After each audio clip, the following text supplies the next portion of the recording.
For the Eagles versus Ravens, the game finished in an Eagles win over the Ravens with the score finishing at 24-19. And I just want to start off by saying that the Ravens are 1-3 against division leading teams. So those three losses include the Steelers, the Chiefs, and now the Eagles. So they've been looking a little worrisome against the big dogs, I will say. I'm kind of going to break this game down, though, from both teams' perspectives, but I'm going to go quarter by quarter because I kind of felt like this game felt different throughout. Like, I was only able to catch the first quarter originally because I was driving back to school. And if you watched the first quarter, you would have thought the Ravens were going to completely dominate this game. It felt like they were in complete control. The Ravens came out with energy on both sides of the ball, and it kind of looked like they had the Eagles figured out early. Zay Flowers was doing his thing, getting a lot of touches, and was very active in the offense.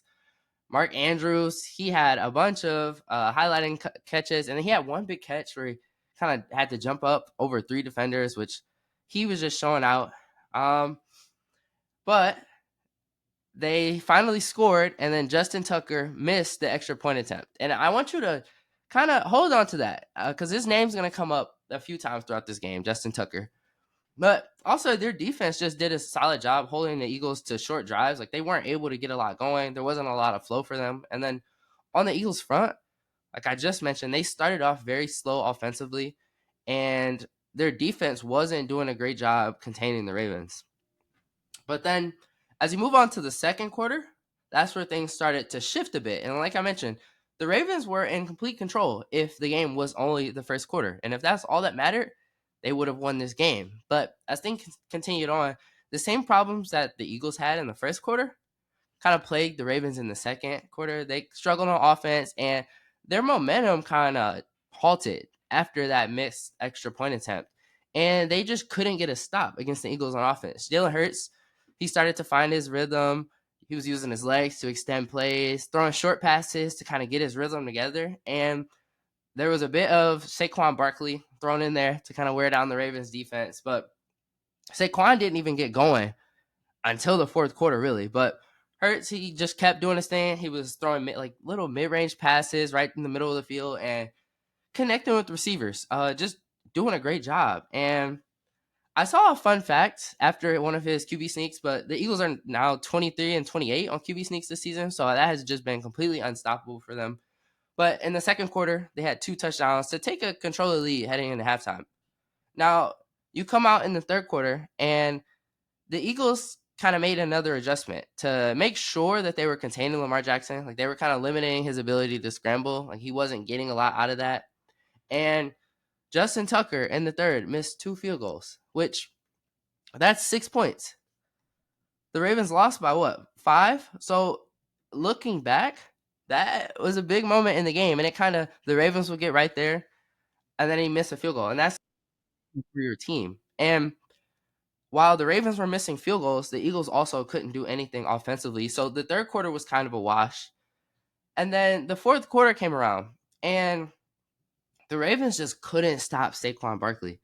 He was shredding their defense, running the clock, and he just exploding to the hole through holes. Like, you couldn't do anything with him.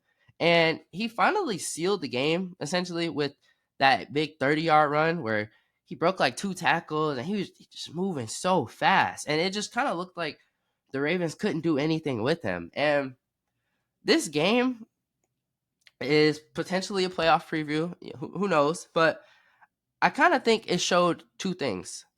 One, well, a couple of things actually. I think the big thing was the Eagles' resiliency, because they were down 9-0 on the road in a big game.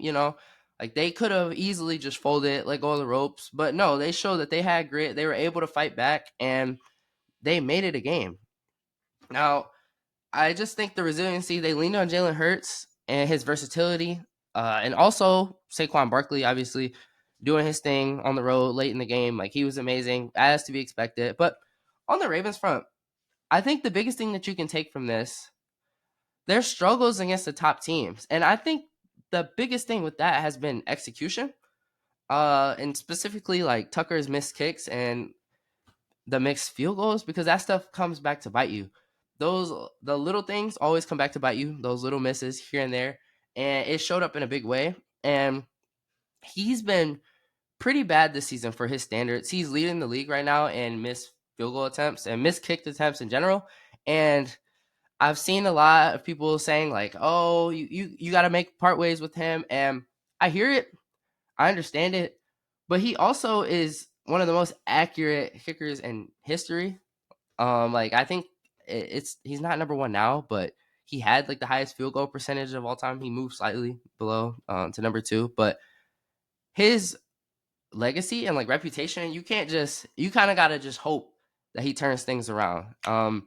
And that's kind of the one, I guess, hopeful point for them, because if he's not doing his thing, they're gonna need his extra help.